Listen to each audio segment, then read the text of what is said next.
ठाकुर जी नेत्र बंद कर लिए, अब मैया को डंडा पड़ेगा।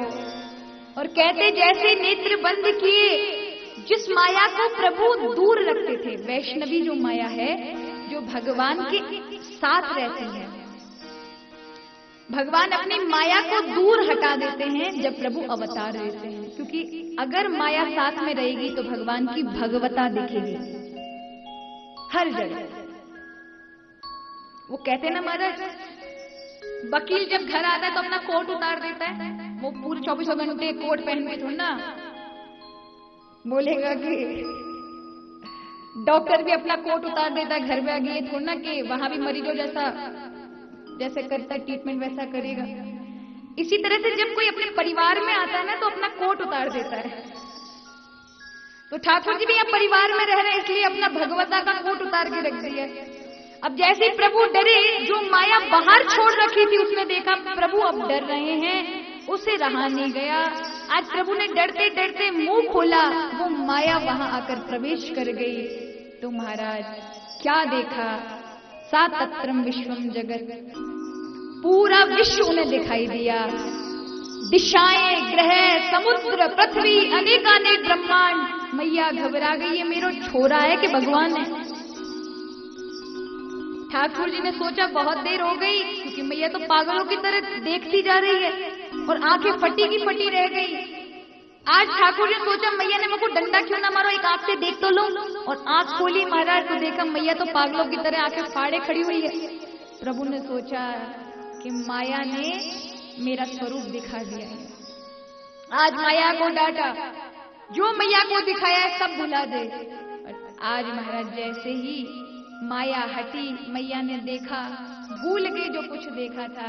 नन्हे से छोटे से बालक देखे, अपने हृदय से लगा लिया, उठा के ले गई। लाला पता नहीं तू यहाँ क्यों यहाँ पड़ो है, अरे तू कितना गंदो है गयो है, चल तो को निभा दूं। और लेके चली गई महाराज। यहाँ कथा ऐसी आती है कि लोग कहते क्या भगवान झूठ बोल रहे थे। भगवान ने झूठ क्यों बोला? भगवान तो सत्यव्रत है। सत्यव्रतम त्रिसत्यम योनि निहतम चचते, जो हमेशा सत्य बोलते उन्होंने झूठ क्यों बोला? बोले भैया उन्होंने बिल्कुल झूठ नहीं बोला। भगवान के अंगों में क्या है? अनेकानेक ब्रह्मांड हैं, और उन ब्रह्मांडों में हम जैसे अनेकानेक जीव रहते हैं। अगर भगवान ने खाया तो सबने खाया है, मिट्टी सबके मुंह में पहुंची है। और अगर भगवान ने नहीं खाया है तो फिर किसी ने नहीं खाया। उनसे अलग है कौन जिसको वो बताएं कि मैया मैंने खायो है। तो महाराज ज्ञानी लोग कहते हैं कि प्रभु ने नहीं खाया भैया, ये तो सब उन्हीं का है। अन्न को कैसे खा सकता है? मिश्री को कैसे खा सकती है? रस को कैसे खा सकता है? ये तो सब भगवान में समाये हुए हैं। भगवान से अलग हो तो खाया जाए। तो ऐसी कथा आती है। आगे कथा, अब प्रभु बड़े हुए हैं और महाराज ने बड़े हुए तो देखा, गोपियां मन में विचार करने लगी कि ये ठाकुर के जन्म के लिए, अवतार के लिए, दर्शन करने के लिए, लीलाओं के लिए तो हमारा जन्म हुआ। ये गोपी जो है ये कोई साधारण नहीं है। ये कौन है? ये ऋषि मुनि हैं, ये वेदों के मंत्र हैं। इसलिए कहा गोपी प्रेम ध्वजा। अनेक युगों से तपस्या कर रही थी और आज प्रभु ने कहा ऐसे नहीं मिलूंगा, तुम गोपी बनकर आओ द्वापर युग में। और ये गोपी बनकर आई। प्रभु का दर्शन इन्हें नहीं मिल रहा था, क्योंकि भगवान तो अपने घर नंद महल में ही बंद रहते थे। गोपिकाओं के मन में विचार आया, कुछ ना कुछ उपाय सोचना पड़ेगा इनको निकालने का, नहीं तो हमारा जीवन तो बीता जा रहा है। कोई गोपी 60 वर्ष की हो गई है, कोई 50 वर्ष की हो गई है, और प्रभु से लीला का कोई आनंद ही नहीं मिल पा रहा है, प्रभु का दर्शन ही नहीं मिल पा रहा है। आज गोपिकाओं ने सबने झुंड मिलाकर अपने अपने घर के मटकी फोड़ी और महाराज आज उल्हाना लेकर यशोदा मैया के दरवाजे पर धमक गई। अरे मैया तेरो छोरा समझा ले, हमारे घर में आके चोरी करता है। अरे चोरी तो छोड़, माखन तो खावे ही खावे, कोई बात ना है, पेट में जावे। माखन खा लेगा तो कोई बुराई नहीं है, पर खुद तो खाए, ग्वालों को खिलाए। चलो वो भी खा ले, वो भी हम सहन कर लें, लेकिन बचा कुचा तो छोड़े, वो बंदरों को खिला देता है। अब हम सोचते हैं कि मटकी बच जाएगी तो दोबारा जमा लेंगे। वो बाएं और तोड़ के जाता और कह के जाता है कि देखो नंद को छोरा चोरी करके जा रहा है। कहूं मैं दम हो तो पकड़ लियो, ऐसा है तेरा छोरा मैया। जाके आतंक थे तो हम इतनी परेशान है गए हैं कि हम अब ब्रज को छोड़ के जा रहे हैं। यशोदा मैया कहवे लगी मेरो छोरा मेरी आंखन के सामने रहवे, जी गयो कब वो, ये गया कब था? अरे गोपिका क्यों मेरे छोरा को बदनाम कर रही हो? 24 घंटे जो मेरी आंखन के सामने रहवे है, जाको तुम चोर कह रही हो? बोले नहीं मैया, मैं अकेली की चोरी करी हो, तुम चलो झूठ मान लो, इतनी सारी खड़ी है, इनसे पूछ ले, इनके घर भी चोरी हुई है। अब सब कहने लगे हाँ मैया हमारे घर चोरी करी। मैया ने कहा अगर ऐसी बात है तो अपनी मटकी नीचे नहीं ऊपर टांग लो। बोले मैया हमने वो भी करके देख लियो,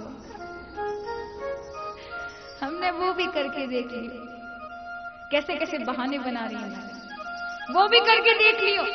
एक दिन हमने पीपल की डाली पे मटकी लटकाई कि जी कहां से चढ़े हो, पर तेरा छोरा तो इतना चतुर है, 10 हाथ को पास लेके आयो और एक दियो महाराज मटकी की 4 टुकड़ा करके और भाग गए। मैया कहने लगी मेरो नेक सो लाला, वो 10 फुट के बांस से कहां से उठाए वो? बोले मैया तेरो देखे ही नेक सो है, पर या में तो 10-10 लोगों को बल है। मैया ने ठाकुर जी से पूछा क्यों रे लाला तू चोरी करवे गयो, तू अपने बाप को नाम खराब करेगो? अरे तेरे बाप को कितना नाम है और तू जैसा छोरा भयो है। ठाकुर जी मन में विचार करने लगे, यहाँ 2 भक्तों की, एक तो माँ यशोदा और एक गोपी, दोनों का भाव है, दोनों ही प्रभु से प्रेम करते हैं। गोपिकाएं उल्हाना इसलिए लेकर आई हैं, प्रभु को उपाय बता रही है कि घर से निकलने का यही उपाय है कि चोरी करना चालू कर दो, जिससे दर्शन होते रहें। प्रभु मन में समझ गए ये खुद बुलावा देने आई हैं, इनकी मन की इच्छा पूरी करने के लिए हमें निकलना पड़ेगा। अब लोग कहते भगवान ने माखन चोरी की, वो तो चोर हैं। अरे महाराज जाके यहाँ 9 लाख गैया हैं, नित्य नया माखन होता है, उससे चोरी करने की क्या जरूरत है? जरूरत है नहीं महाराज। अब ऐसे मानो किसी के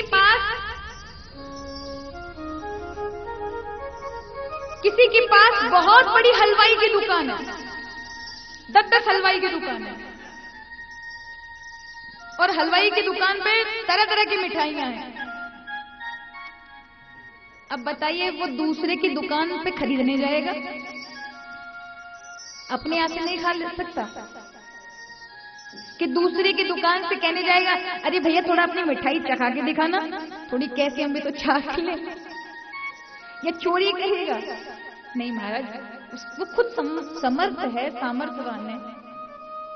किसी की गुड़ की फैक्ट्री हो और वो गुड़ चोरी करने दूसरे की फैक्ट्री में जाए, बात समझ आती है?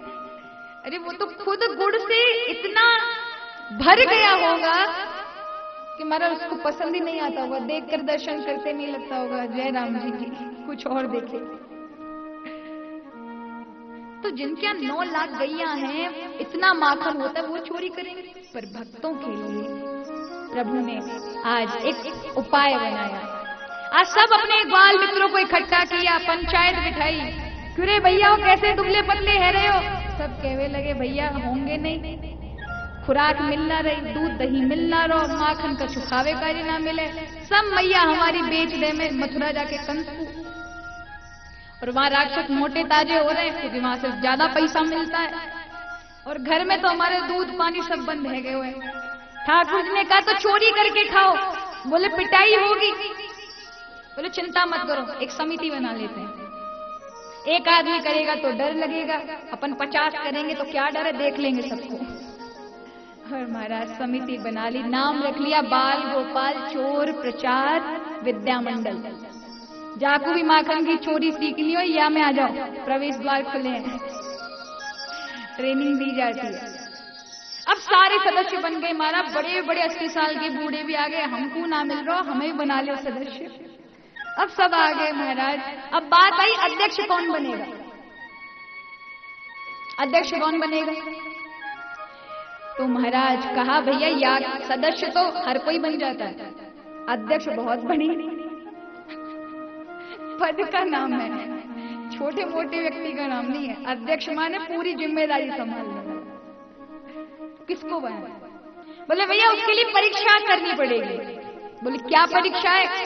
बोले परीक्षा यही है कि आज सब अपने घर में चोरी करो जाकर, और जो बिना अपनी मैयन के आगे करिए, ऐसे नहीं कि पीछे छुप के कर रहे हैं और किसी को पता नहीं चला, मैयन के आगे करियो, बिना पिटे जो आया वही अध्यक्ष। हम महाराज सबने की चोरी, सब पिटे मैयन थे, क्योंकि बहाना था नहीं, क्या कहें, इतने चतुर नहीं थे।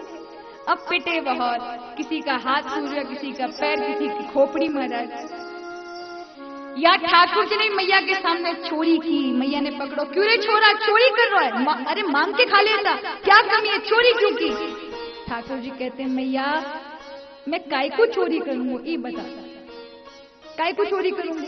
घर में कोई कमी है अपने जो मैं चोरी करूं? तो तेरे हाथ में माखन क्यों लग रहा है?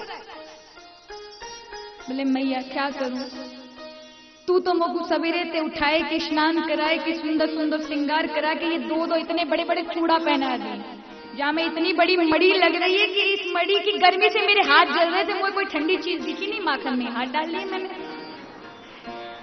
मैया ने कहा जब तूने हाथ यहाँ डाले, चल मान लिया कि तुझे ठंडक लेनी थी तो तूने हाथ डाल दी माखन में, पर तेरे मुंह पे माखन कहां से आया? यहाँ कौन सी मड़ी लग रही है? बोले मैया मेरी कोई गलती नहीं है, तू सच कह रही, मेरी यहाँ कोई मड़ी नहीं लग रही, पर एक मक्खी इधर से उधर, कभी यहाँ बैठ, कभी यहाँ बैठ, कभी यहाँ बैठ। अब मेरे हाथ तो दोनों माखन में थे और मैंने बस ऐसे किया, इतने में तो मेरे लग गया। मैया मैं कोई क्यों चोरी करूंगा? बच गए महाराज। मैया ने यकीन कर लिया और आज आए ग्वाल वालों के सामने महाराज छाती चौड़ी करके, देखो मैं अध्यक्ष हूं, तुम सब पिटे पिटाई आए हो, मैं अध्यक्ष। अब सबने कही भैया तू ही बन जा, तू ही चतुर है। अब तो जहां गोपी चाहे वहां चोरी हो। गोपियां खुद चाहती थी महाराज कि ठाकुर जी आए, क्योंकि प्रभु जब जाते थे गैया चारण करने के लिए तो गोपियां एक एक होकर इतनी ऊंचे स्वर में बोलती थी, अरे मंगला मेरे यहाँ को माखन तो इतना मीठो है कि पूरे गोकुल में कहूं नहीं मिलेगो। ये इसका मतलब क्या था? ठाकुर जी को लालच देना था कि हमारे घर का माखन इतना मीठा है, एक बार खा के तो देख। ठाकुर जी मन में सोच रहे थे या की इच्छा है कि मैं आके घर जाऊं, और वो छुप जाती थी कि अगर हम रहेंगे तो ये आएगा नहीं। छुप जाती तो ठाकुर जी अपनी मंडली के साथ आते, माखन उतारते, खाते, और महाराज ये गोपिकाएं पकड़ लेती और फिर ठाकुर जी को पकड़ के ग्वाल वाल तो भाग जाते, ठाकुर जी चुंगल में आ जाते महाराज, और पकड़ करके खूब नचाती, जैसा मन होती उतना चूमती और उन्हें महाराज हृदय से लगाती। अरे आखिर मैया कितनी धन्य है जो या को 24 घंटे देखे हैं, हमें तो माखन के बहाने ही सही या को हृदय से लगाने को मौका तो मिला।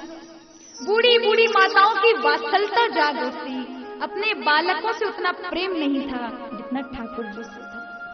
भला क्यों ना हो, आखिर ये जन्म जन्मों से भटके हुए वो महापुरुष हैं जिन्होंने उस ईश्वर की खोज के लिए अनेकों अनेक युग व्यतीत कर दिए, फिर भी उसकी छवि नहीं पाई, और आज स्त्रियों का रूप बना करके यहाँ स्त्री बने बैठे हैं। और आज ठाकुर जी इनकी मनो अभिलाषा पूरी करने के लिए आज माखन चोरी करके इनको आनंद देते हैं। तो गोपी बोलती भी है,